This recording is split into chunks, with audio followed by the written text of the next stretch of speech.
Welcome to Late Night Tea with S&Z. Before we get started, I'd like to start off by asking Zakaya, is there anything that you would like to say for today? I think this is my first episode in a onesie, so I feel like they're really getting to know the real me right now. I'm in, see if I can get it on, a Friday the 13th onesie. Oh, yeah. One of my favorite movie series. Mm-hmm. So they're really getting a taste of Rose Zakaya this episode. Okay, so as one of Zakaya's parents, have you ever had to firmly tell Zakaya no? And how did you navigate that moment? Well, honestly, I've never had to firmly tell her no. Your face No, because I was trying making me think that I to. did. No, I was trying to sit here and think of a situation in which you had to, and I was like, I couldn't think of one. No. I don't know. Zakaya was just never the type to come to you and just be like, I want this and I gotta have this and like I need it now, or this is something that I like. I don't know. Like, we never had that from you. It was more so me like, that's what you want? You sure you don't want? And then I just get everything. Yeah. Well, we got everything. I feel like my worst trait is not my worst trait, but like in terms of this specifically, is that I don't really talk about things that I want. I talk about things that I want and know I can't have. So I don't really look at a pair of Jordans and then come to you and be like, I need these so bad. Right. I do that with like the Dior ones, the ones that I know I can't get. Like, it's the stuff that I know isn't like necessarily attainable that it's like I really talk about. Yeah, because usually if you do want something, either we're together when you see it, or you be like, oh, I like this, and then it's like, oh, here you go, I ordered it, or, Yeah. So a firm no? I don't think so. That's kind of crazy. I'm changing my ways as of right now, okay? Mm-hmm. You ask for something, it's a no. It's a no? I don't care what it is. That's Can I it. get a high five? No. See how that works? Do you like that? Do you ever feel that having an only child has caused you to overcompensate in certain areas of parenting? I wrote down some of my answers. So, Must be nice. right. So, for me, I wrote, I'm not sure if this counts as overcompensating, but I do feel like being the only child allows me to provide more unnecessary wants because I have no one else to basically provide their needs for. So I don't think it's overcompensating, because what are we overcompensating for? This one, she loves being the only child. I don't feel guilty or anything, so no, I don't think it's overcompensating. And for the person asking the question, I also don't think that you're overcompensating for that. I just think it's something that you had growing up as well, getting whatever it was basically that you wanted, and you was being provided with the things that you wanted, so you just passed it down the line, and then that's why you do what you do for her. So don't think it's overcompensating. I also do know that both you and the asker of the question are both moms who like stuff. And I think being an only child of a mom who likes stuff leads to you being the daughter who also likes stuff. Oh. So then it's not even an overcompensating situation. It's just like, this is my shopping partner. And it just trickles down. That is definitely true. That's what I think it really comes down to. That is definitely true. Next question. I truly admire the bond you both share with your daughter. As the parent of a 14-year-old girl who is growing up so quickly, did you ever feel torn between wanting to protect her from the world and wanting to give her the freedom to grow, explore, and spread her wings? As someone who has been around people who were able to do whatever, people who were super sheltered, like kind of seen all ends of the spectrum, I feel like keeping them too close is the easiest way to mess them up. Yes, I agree. And so kind of keeping that in mind, I feel like was like a good way to balance it. It also is a good way to keep your kid honest. I didn't have a curfew by middle school. Right. I didn't have a bedtime by middle school. I had a lot of freedom, but I think because of that and the relationship that I had with you guys, it was like I knew that I could come to you and tell you things because I had that freedom. Okay. So it's like I wasn't like super held tight, I wasn't super sheltered, so I knew that like if something happened or if I wasn't sure about something, I could come to you and talk about it, which I felt like was more important than like sheltering, because it was like, oh well, I know that like, if I go out and I'm out late and something happens, I can't get home, I could call you or Senora and know that like it's okay. Before I answer the question, let me just say that no, she didn't really have a curfew or whatever when it came to middle school, because Zakaya was real mature for her age. She also was with a group of her friends, her best friends, two of them who what you guys seen last episode, but it was more of them as well. So it was like always them going out in the group doing something together. And for the most part, they all had curfews and everything. So at least I knew that when it was time for them to go their separate ways, everyone was going home, so she was coming home as well. And for the most part, they will all end up at my house and then leave from my house to go home, which usually I was the one driving everybody home. So that's part of it as well. My answer to the question is, I've seen firsthand what damage sheltering a child can cause. You want to give them enough freedom to make their own choices, but also give them enough freedom to make their own mistakes. But they also, like Zakaya just said, will feel comfortable coming to you, letting you know what's going on, what decisions it is that they're making. You're not always gonna like them, but they have to make their own mistakes so that they can find their way.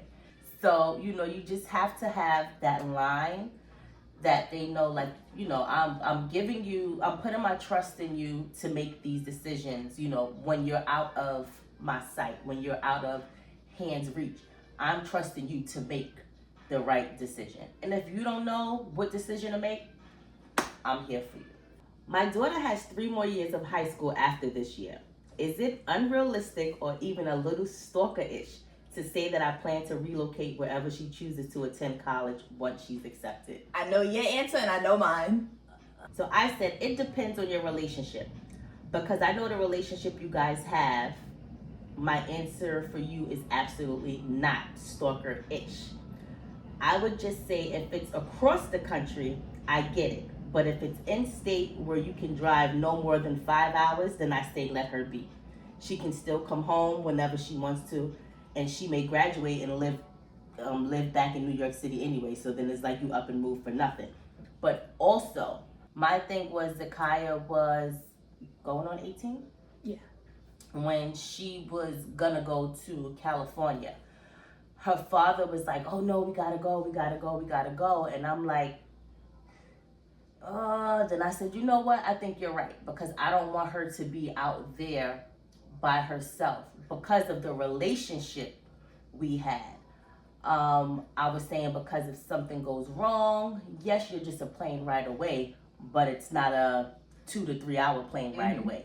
So that was like my mindset of thinking, did I really want to pick up and go? No. To visit? Yes. I say it all depends on the relationship that you and her have. But I can say having them out on their own is their form of independence. I'm going to say yes, it is stalkerish. As the child who almost went to Cali, and that means that her parents would have picked up and moved as well. It's not a bad thing. It's just like a level of care, but it definitely is a little stalkerish. There's a level of like, especially as an only child, you're very used to being by yourself in general. But when you're by yourself and at home versus by yourself and alone, it's a very different by yourself. And I think it's important that you develop the skill of being alone. Okay. My daughter is very quiet, yet extremely observant and expressive in her own way. I try to be mindful of what I say around her, but it is difficult since we spend so much time together. How did you handle filtering conversations while still being authentic around your child? This might sound crazy, but I raised her not to repeat what you hear. Now, I lived in the house with my mother, my sister, and my brother. My mother and my sister mouths were filthy.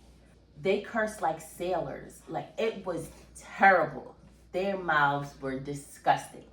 Not to mention my mother-in-law, the same thing. So I had to teach Zakiya, do not repeat what you hear. There was an extent, because we would have full-blown conversations and stuff like that around Zakiya, but nothing to the point where it was so adult-ish that I had to be like, all right, now don't repeat that. No, because of course there had to be some type of line. So anything like sexual or, I want to say real important, I would kind of like, make sure she's not in the room. Or for the most part, we wouldn't even talk about that stuff when kids are around anyway. So my answer to that is I was always being my authentic self. Filtering isn't necessarily the word I would use. The question before has stated like she's 14, so there's a little bit more that you can say around her at this age. Well, at that age. Yeah, I think that it's more about adjusting and reframing at that point because, teenagers are a little bit more aware of the world around them. So I think it's a matter of, being honest and just reshaping things. Obviously it's not always going to be the full extent of whatever the conversation is, but especially considering that one of the words used was observant, like sometimes you just got to kind of adjust based off of appropriateness and move from there. Okay. Because I think filtering or like full omissions of things that she sees doesn't help. Whatever's omitted or missing, they're gonna put it kind of like together anyway to form whatever it is that they're trying to figure out exactly what you're talking about. They're gonna come up with their own, if not the right, sometimes majority of the time it's the right thing. It's better to tell them and let them know the right thing than let them come up with it on their own and end up in the complete opposite direction. Yeah. Given how unpredictable the world can be, I struggle with trusting people and don't mind my daughter staying close to me, her dad, my mom, and a small circle of family. Did you experience similar fears and emotions while raising your daughter? And do you still find yourself navigating some of those feelings today? The world is definitely unpredictable, and it is a different time from when we were raised. With that being said, Zakiya had a big family on both sides, and I would allow her to attend every event. But there was a chosen few that I allowed her to. Now, I stopped when it came to that. But what I will say is, the world is unpredictable or whatever, but when it comes to family, we have our family that, we know is like, oh, okay, our kids can go and hang around them, but we also have the family like, oh no, we can all be together when we're together. But you ain't watching my kid because you kind of on the crazy side, or you ain't watching my kid because you can't even take care of yourself right, so that portion I do get, I understand. But I do think that the kids need to know the full extent of all the family. We were raised all together. We don't get along all the time. We argue, we fight, but at the end of the day, we are family. Me personally, I was able to allow Zakiya to be around everyone for numerous reasons. Number one was I lived in a house with Nettie. She was we're gonna have a party at our Nettie house. So family was just always there. And you was able to develop how you want to interact with the family. No one ever said, oh, Zakiya, you can't. Yeah. It was how you wanted to interact with them. So I don't know. I'm just that's probably where I got stuck. There's two parts to this that I want to talk about. Okay. First part, I think you're a little too caught up on the family aspect of this question, and I don't think that that's the center of this question. Okay. I think the center of this question, I think that it's more about like developing trust and situational awareness. Because and I'll use that, what you just said, to kind of piggyback into my next part, which is like about developing your own opinions. I think that's the biggest part. Because I definitely grew up with just like, this is your family is your family. Don't gotta like them, but you gotta love them. And I was able to kind of pick and choose my favorites and how I choose to interact with everyone and stuff. And I think it's really just, giving your child time to figure out who they want to be around, who they don't want to be around, and just like develop their own opinions separate from your opinions as a parent. I think that's like the biggest thing. And then you said situational awareness. Because the start of the question was like, in such unpredictable. Yes, unpredictable times. I think situational awareness is a big one. And so, you have to kind of know when to look at a situation and go, hey, I should probably move from right here. I also think that has a lot to do with your situational awareness. That has a lot to do with your upbringing. Because I remember when we were allowing you to come home from school by yourself. And you've had a phone since you were in kindergarten. Yes. I remember you would call me when I would be at work and be like, I'm on my way home, and I would tell you, don't have both of them earphones in. You have one in your ear. Don't have the phone like this in your hand. Like have it in your pocket or something. I can hear you. Make sure you are aware of your surroundings, so that at least you can basically determine if something is about to go down. So like you said, with situational awareness, like you have to be able to, get the gist of what's going on, so that you can make your own decision as to what you should and should not do right now.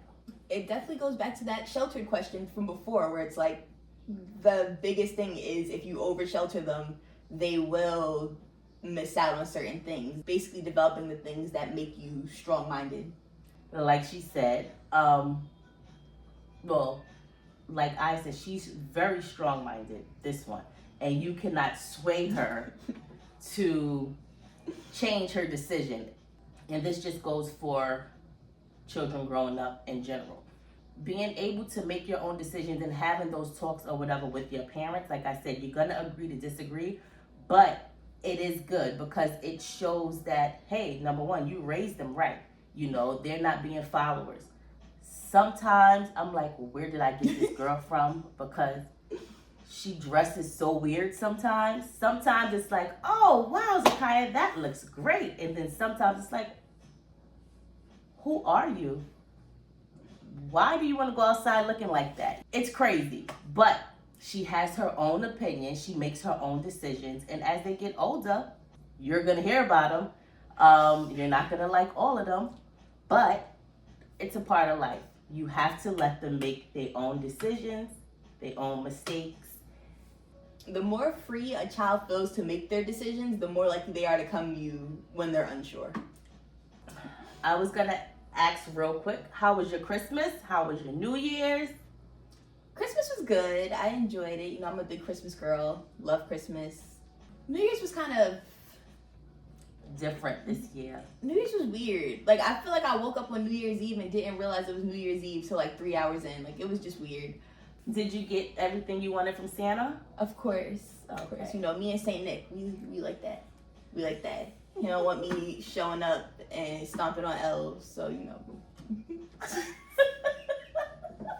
I hope you got the answers that you wanted.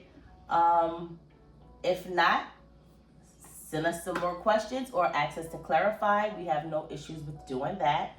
And if anyone else has questions, clearly we take them and we'll take the time to answer them.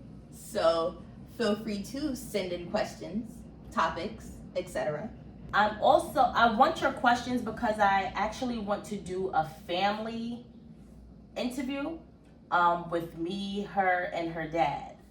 So I think that would be good because at least you can get both parents' aspects on whatever question it is that you want and then get it from Zakiyah as well. It would be 3 totally different answers.